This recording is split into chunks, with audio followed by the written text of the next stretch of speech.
things off the bulletin board that don't have our approved posting location on them, or when things have expired, take them down, and sometimes just kind of keep it clean and uncluttered and that kind of thing. So yeah, believe it or not, we actually do that. Oh, I didn't know that. Yeah.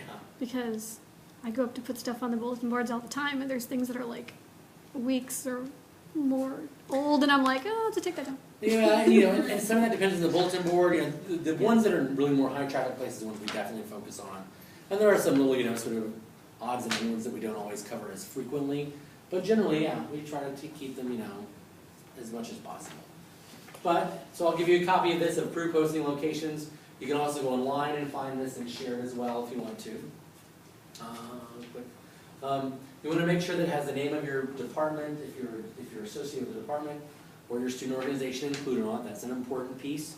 I mentioned our 2x2 square at the bottom right-hand corner of it. That's where our stamp goes. That's really important to us. We like to make sure one can see our stamp. So unfortunately, we want the square. We definitely want the 2x2 box for the stamp. If you come in and you don't have the 2x2 box, and we've told you before to have a 2x2 box, sometimes we will send people away to come back with a 2x2 box. And no one's measuring the box. It's gotta be. Another option for some people is take like a sticky label and just stick on the corner, and so we can use the corner of the sticky label as a place to stamp it. Just keep in mind.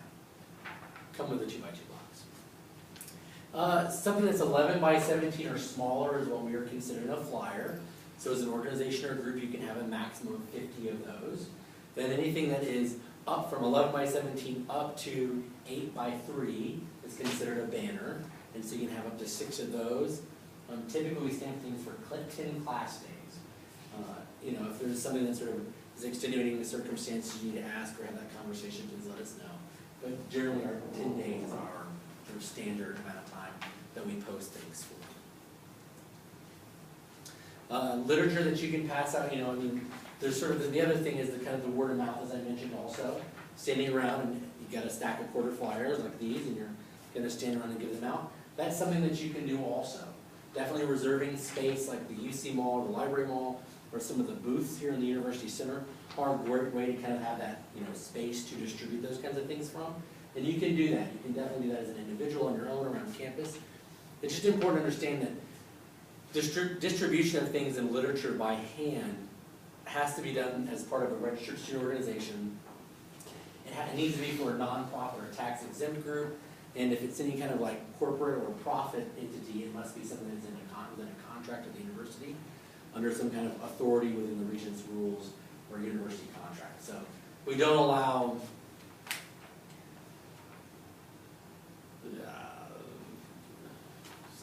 give me company name. Bob's Tires. Yeah, Bob's Tires, to come and just pass out flyers on campus. And if you are passing out Bob's Tires on campus, there is that kind of like, well, if it, the duck test, if it looks like a duck and walks like a duck and sounds like a duck, it probably is a duck. If you're walking around passing out Bob's Tire stuff, you know what, that doesn't make it just okay just because you are giving out Bob's Tire stuff.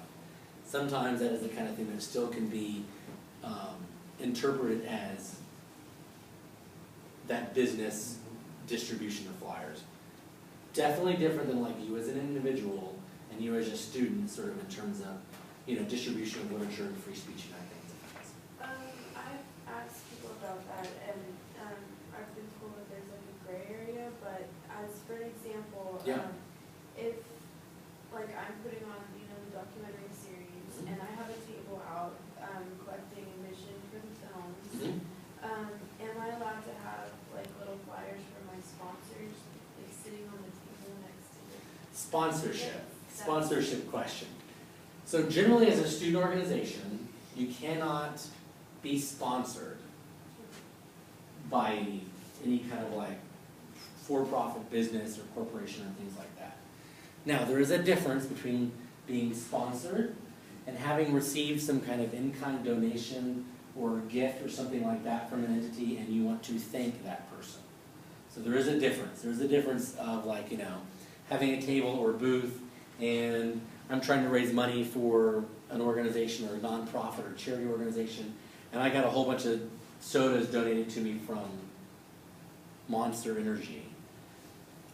Monster sign, special thanks to thanks to Monster for, donating their products and service. Thank you. Special thanks, recognition. That is different than, Monster Energy, normal UTA sponsorship. And so, yes, I think if you're at something like that where you have an event that has, someone has given you some kind of gift or donation or in-kind support, you can recognize that. You may acknowledge that. You may thank that sponsor. You may thank that individual for what they have done for the group. Different than them sponsoring the organization. Yeah. Clear as mud. So any questions about literature? So you can distribute things. That's just something that, it's important to keep in mind that, it still needs to be in compliance with those region's rules. Chalking. I love chalking. I don't do it as much as I used to.